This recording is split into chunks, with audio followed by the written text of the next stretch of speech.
And now, the rest of the story. Frank's early childhood was a glorious, real-life fantasy. His daddy had been an oil baron, had amassed a fortune, so now Dad was a gentleman farmer and the family was living in luxury. Their home was a sprawling country estate near Syracuse, New York, an opulent manor surrounded by immaculate gardens and manicured greenery and rolling fields of grain. A splendid property which Frank's mother had christened Rose Lawn.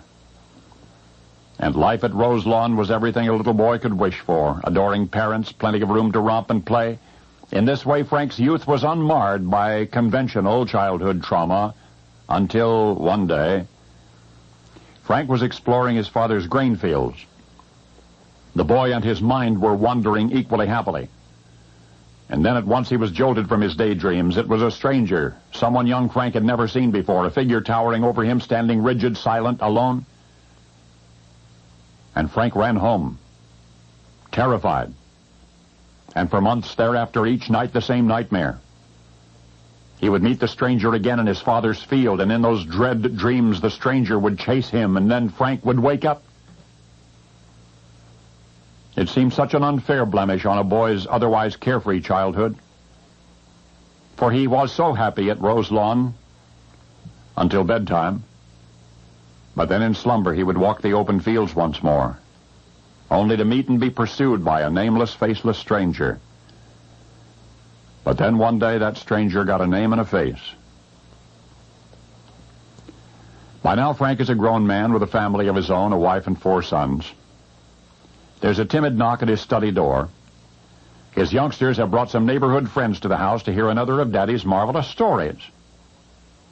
With 4 boys of his own, Daddy has become an adept storyteller. So Daddy reaches into his imagination, and Daddy reaches back into his own childhood. And he begins. And for his eager young listeners, Daddy creates a splendid city, a happy place engulfed in green, far from the clutches of care and worry, because Daddy is remembering Rose Lawn, where he grew up. So his descriptions are very vivid. For the children gathered around him, he breathes life into the faceless stranger of his own youthful nightmares. But now the stranger is no longer threatening. The stranger is tame, and he has a face. One of the youngsters interrupts. What does Daddy call this wonderful kingdom? And Daddy stops. He's not prepared for this. But quickly his eyes dart about the room for an indication, for a clue, something to call his fantasy land. And his eyes come to rest on the filing cabinet in the corner.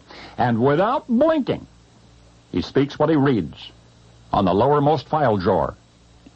He speaks what he reads on the file drawer. And the name is quite satisfactory to his young audience and would remain so forever.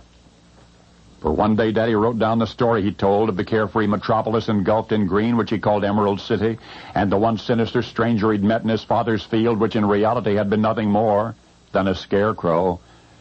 And of the marvelous fantasy kingdom spontaneously named after a file drawer, the one below A through N, the file drawer marked O through Z, and thus was born to L. Frank Baum the magnificent tale which weaves its web of enchantment about the hearts of children still, the wonderful Wizard of Oz.